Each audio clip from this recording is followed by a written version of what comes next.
Aqui quem vos fala é Robson Renato Pellegrino, discípulo da Igreja de Deus, sétimo dia. Nossa palestra de hoje é intitulada Os Espíritos em Prisão. Essa palestra eu elaborei há anos atrás devido ao fato que eu ficava pensando: como será o estado do homem após a morte? O que é os espíritos em prisão? Depois que eu estudei, com a ajuda de Deus, estudei muito, fiz um ano de História na Faculdade Uniban, fui obreiro na Igreja Adventista do Sétimo Dia, na Igreja Adventista do Sétimo Dia Movimento de Reforma, estudei também na Adventista da Promessa, estudei com os judeus caraítas, e estudei com a Sinagoga dos Adventistas do Sétimo Dia, estudei na Congregação Israelita Nova Aliança, e agora estou estudando e frequentando a Igreja Verdadeira de Deus, a Igreja de Deus, sétimo dia, fundada no primeiro século por Senhor Jesus o Messias. Então vamos ver a palestra que eu elaborei, Os Espíritos em Prisão. Muitos eruditos defendem a ideia de que Cristo foi até o Hades enquanto estava morto, para pregar aos espíritos que ali se encontravam presos, dando-se uma nova oportunidade. Esses defensores de tal ideia, espíritas, espiritualistas, católicos, evangélicos, protestantes, pentecostais e neopentecostais, baseiam suas afirmações em 1 Pedro 3, 18 a 20. Vamos ver as veracidades bíblicas referentes a este assunto. Uma problemática do contexto é a ideia da imortalidade da alma. Minha pergunta a você é: a Bíblia ensina a crença? Jesus realmente foi ao Hades? Pregou os espíritos dos antediluvianos, dos dias de Noé? Ele os pregou no período entre a morte, na estaca e a ressurreição? Pode uma pessoa estar consciente no estado da morte? Nossa atenção se dará maiormente a investigar o tempo, espíritos e a prisão, separado em 8 passos. Fonte: os mesmos passos defendidos por Apolinário no seu livro Dificuldades Bíblicas, página 110. Quem eram os espíritos que estavam na prisão? Que espécie de espíritos eram? Vivos ou mortos? Quem lhes pregou? Quando ele foi pregado? Pode a verdade ser ensinada aos mortos? Defende a Bíblia a crença numa segunda oportunidade após a morte? Qual é a prisão mencionada em 1 Pedro 3,19? Será que houve algum erro de tradução? Esses são os pontos básicos dessa investigação, que não pretende ser tão exaustiva, mas chegar a uma conclusão clara e congruente. Nós sabemos, como já expliquei muitas vezes, que as escrituras gregas foram mudadas 30% do seu original, pelos reis, pelo papado, pelo clero, por alguns copistas que eram analfabetos, que copiavam os textos semi-analfabetos, pois não tinha ponto e vírgula, também pulavam de uma linha para outra, e também fora influenciada, como eu disse, pela religião romana, pelo platonismo, pelo helenismo na época dos gregos. Tanto o judaísmo foi influenciado, e o catolicismo também. A Idade Média foi um caos. Tinha muito conhecimento da Idade das Trevas, mas muita heresia. Não dos inocentes foram chamados de hereges pelo poder dominante, pelo macropoder dos reis e governos e pelo micropoder da Igreja Romana. Contexto histórico. O primeiro livro de 1 Pedro foi escrito aos gentios. A maioria era gentios recém-convertidos, mas havia uns poucos cristãos judeus da dispensação que se encontrava em Galáxia, Capadócia, Ásia e Bitínia, o que compõe quase toda a Ásia Menor. Pedro declara que seus leitores não constituíam o povo de Deus, eram idólatras convertidos, 1 Pedro 2,10, ou seja, misturavam a verdade com o erro, como se faz hoje as filhas de Babilônia. A carta foi escrita provavelmente no ano 66 da Era Comum, talvez em Roma, mas pelo contexto de perseguição que o povo vivia, podemos relacionar com a perseguição de Nero no ano 64 da Era Comum, tendo em conta essas circunstâncias e provas e perigos. Pedro procurava fortalecer a fé de seus leitores e os exorta a ser cidadãos exemplares, a testificar lealmente a Cristo, o Messias. Então nós vemos que no passado, vocês viram, vocês já sabem, o povo de Deus era jogado nas arenas, nos anfiteatros, para ser devorado por feras, eram jogados para um lutarem com o outro, com os gladiadores, aqueles que tinham pouca fé, um lutava com outro cristão, enfim, tinha tudo quanto é coisa, torturas, como na Idade Média, tacado na fogueira, guilhotinado e outras coisas. O tema principal do livro é a graça em seus diversos significados, sendo que o tema desta pericope é graça significa sofrimento. Assim, diante da perseguição que o povo sofria, Pedro recordava que também Cristo sofreu. E tudo isso nós vemos o que? Em 1 Pedro, né? O objetivo de Pedro era mostrar que eles eram participantes do sofrimento de Cristo, e no sofrimento devia ter comunhão com o Senhor.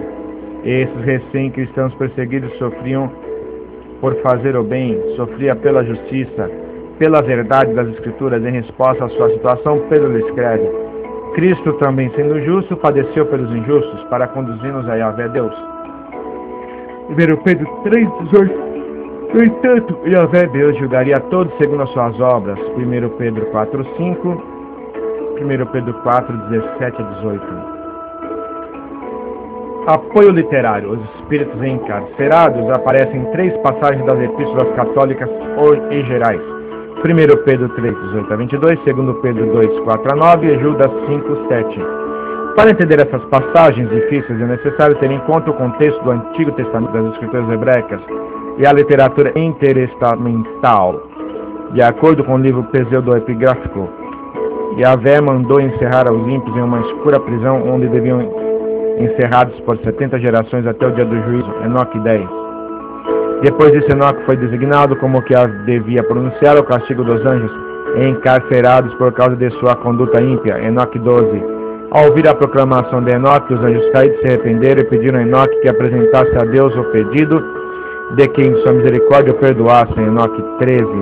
Mas Deus não aceita a intercessão de Enoque e o manda a retirar-lhes aos anjos caídos os castigos que lhe aguarda. Enoque 15, 16. Este relato fantasioso e antibíblico passou a ser a interpretação aceita de Gênesis 6. Entre muitos judeus e cristãos, ademais a sorte desses anjos caídos passou a ser exemplo, junto com a sorte dos antediluvianos e os habitantes de Sodoma e Gomorra, do castigo que Deus impõe aos que lhe desobedecem. São evidentes os nexos entre esse relato do período intertestamentário e as 3 passagens neotestamentárias que têm que ver com os espíritos encarcerados ou anjos caídos guardados em prisão. Apesar de ser mais uma das conclusões aceitas por muitos estudiosos desse texto, incluso inserido como nota no Comentário Bíblico Adventista do Sétimo Dia, página 538, podemos até dizer que os espíritos encarcerados eram os anjos caídos. No entanto, a conclusão da pregação de Cristo no intervalo de sua estacação e ressurreição a esses anjos já não seria uma coerência bíblica. Uma análise das principais palavras, a palavra no qual. Alguns dentre muitos defensores dessa ideia estão Champlin, Thomas Boyce e outros sem muita relevância. Sustentam que no qual se refere a espírito e interpretam que o verso 19 quer dizer que entre sua estacação e ressurreição, Cristo pregou aos espíritos antediluvianos que sustêm que estavam encarcerados.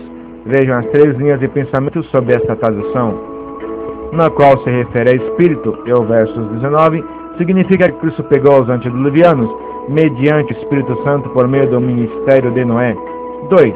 No qual se refere a em espírito, verso 18, o qual é uma alusão a Cristo em seu estado de preexistência, um estado que, como sua natureza glorificada, depois de sua ressurreição, poderia descrever como em espírito. Comparar-se com a expressão Deus é espírito. Mas veja só, isso você vê um grande erro que também já estão colocando, pois sabemos que Cristo é uma carne e osso incorruptível, não é espírito no terceiro céu.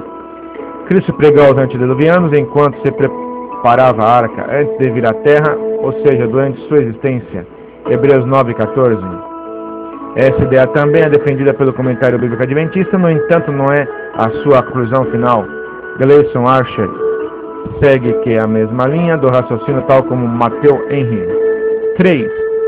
No qual se refere retrospectivamente ao verso 18, em seu conjunto e ao verso 19, significa que Cristo, em virtude de sua morte vicária e sua ressurreição ainda futura, foi e pregou em espírito aos antediluvianos mediante o ministério de Noé, Essa terceira posição é mais defendida pela maioria dos comentaristas. Entre eles destaca a posição de Kittel Hansen Michaels, autor do volume 49 do World Biblical Commentary. Como Cristo devia ser morto na carne, mas vivificado no Espírito. Verso 18. Anteriormente pregou a salvação mediante Noé, salvou por água aos que aceitaram essa salvação. E é também pela ressurreição de Jesus Cristo como o batismo agora nos salva. Versículo 21. É muito complicado, nós vemos as confusões que fazem com as Escrituras. A palavra pregou. Pregou é uma tradução do verbo kerusso, que é o que se usa geralmente para referir-se à pregação de Cristo nesta terra. K/ERUSSO,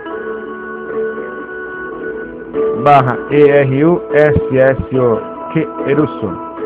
Enquanto o tempo quando sucedeu esta pregação, ver verso 20. Uma alusão interessante sobre esse verso é feita por Gleison Asher, quando diz que o autor usasse o termo euangelizomai, euangelizomai, euangelizomai, boas novas, poderia ser comprovado que Cristo reservoumente levou uma mensagem de salvação às almas perdidas no Hades. No entanto, o verbo ekerixen, E-K-E-R-Y-X-E-N, ekerixen, derivado do kerusso, proclamar uma mensagem, foi o que Cristo fez. Gleison Asher, Enciclopédia de Dificuldades Bíblicas, Editora Vida, primeira edição, 1997, página 454. E de acordo com os melhores lexos, proclamar pode se referir a proclamar em espírito. A palavra espírito é uma palavra que na maioria das vezes que aparece nas Escrituras se refere a pessoas. É provenientemente do grego pneuma, vento, sopro, espírito, ver Lucas 8:55, número 5:14.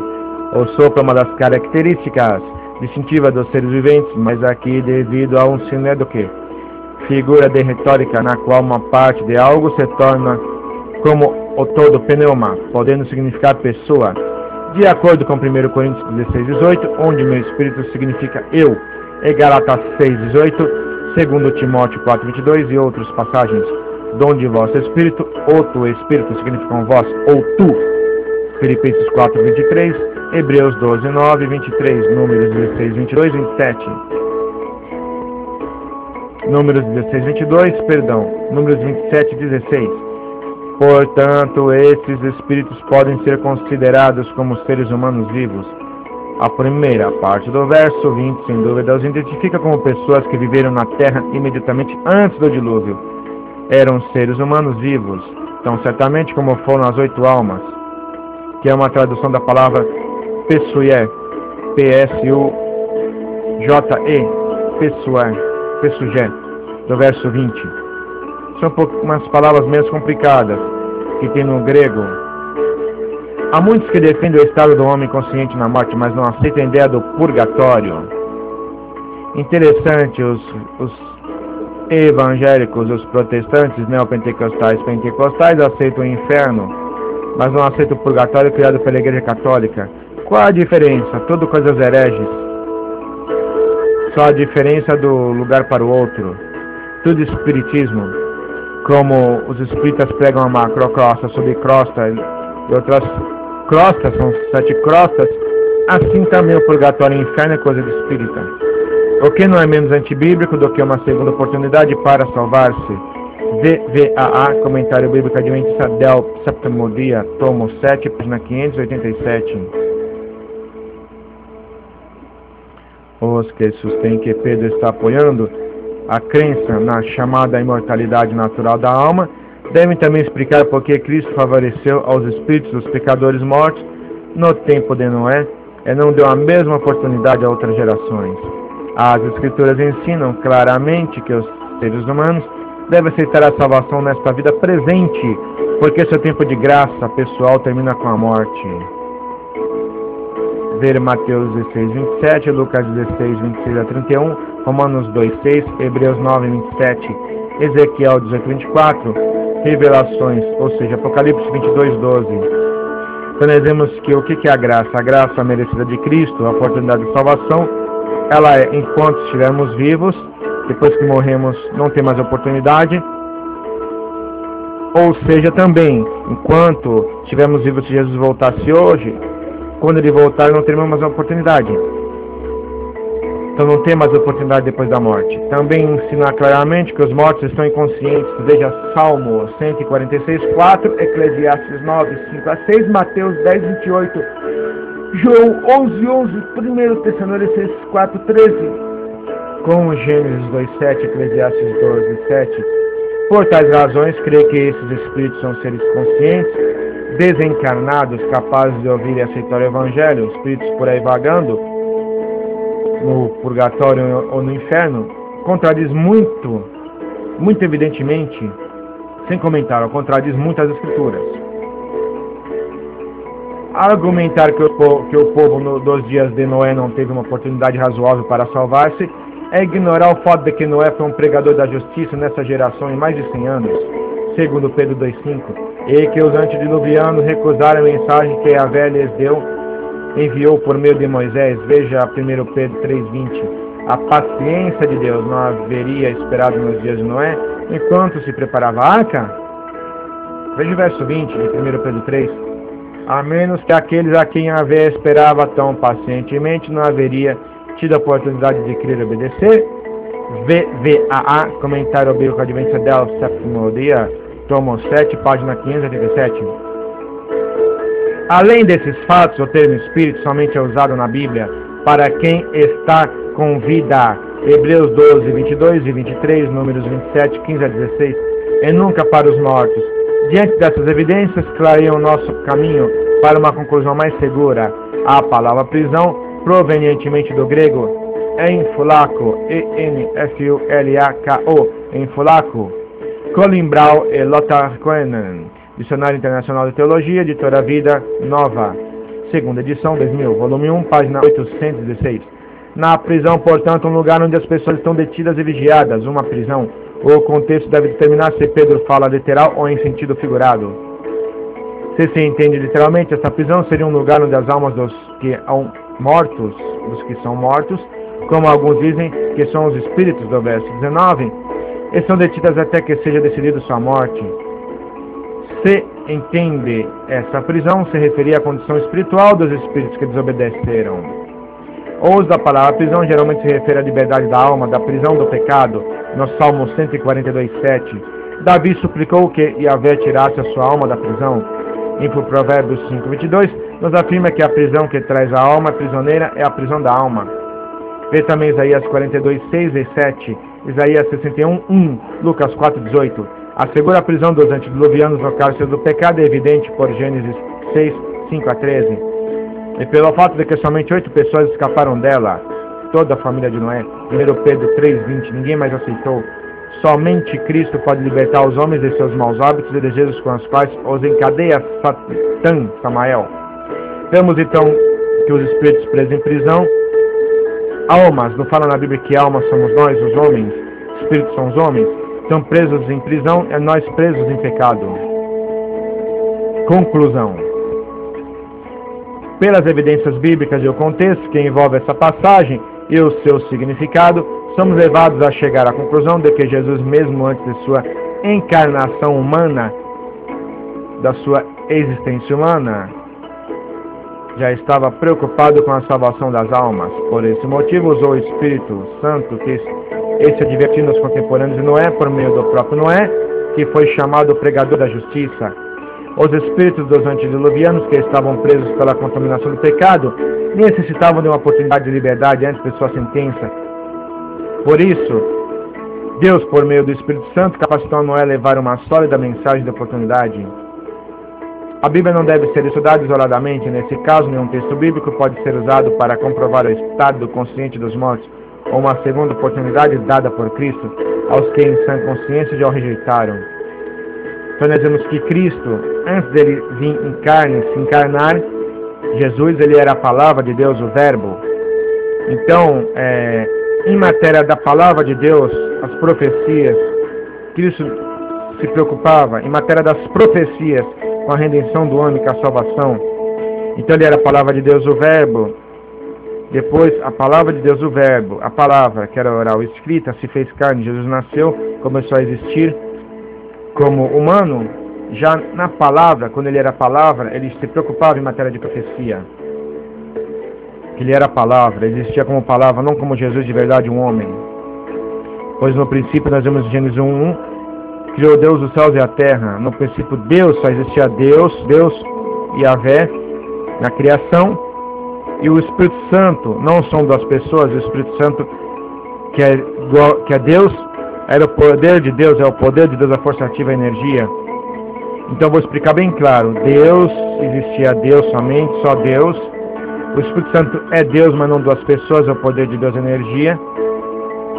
E Jesus era a palavra. Quando se fala, haja luz, o verbo se fará carne. Jesus era a profecia, era a palavra. Então se preocupava Jesus em matéria de palavra, na palavra, na redenção do homem. Depois, quando ele se fez carne, veio a cumprir-se. Então sempre Jesus, ele se preocupou. A bibliografia que usamos foi VVAA, Comentário Bíblico Adventista del Sétimo Dia, tomo 7, editora Sul-Americana, Buenos Aires, Argentina. Apolinário Pedro, Explicações de Textos Difíceis da Bíblia, editado pelo Instituto Adventista de Ensino, São Paulo. Archer Gleason, Enciclopédias de Dificuldades Bíblicas, editora Vida. Aqui está um erro de digitação, desculpe. Archer Gleason, Enciclopédias de Dificuldades Bíblicas, editora Vida, primeira edição, 1997, Champlain. RNO, Novo Testamento Interpretado, volume 6, editora Candeia, nona edição, 1996.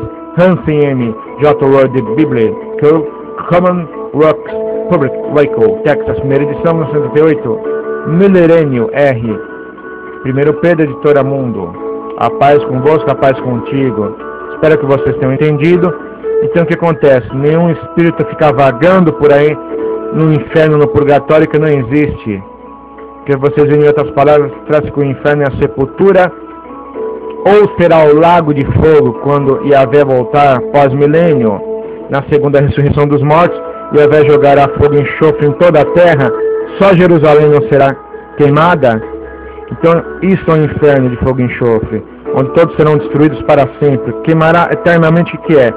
Caiu fogo e enxofre como em Sodoma e Gomorra, lá foi queimada eternamente a pessoa. Entenderam? Então não existe inferno, como falam por aí, lá embaixo, dentro da terra, ou um purgatório. Isso aí é invencionice. A paz convosco, a paz contigo. Lembre-se, breve Jesus voltará.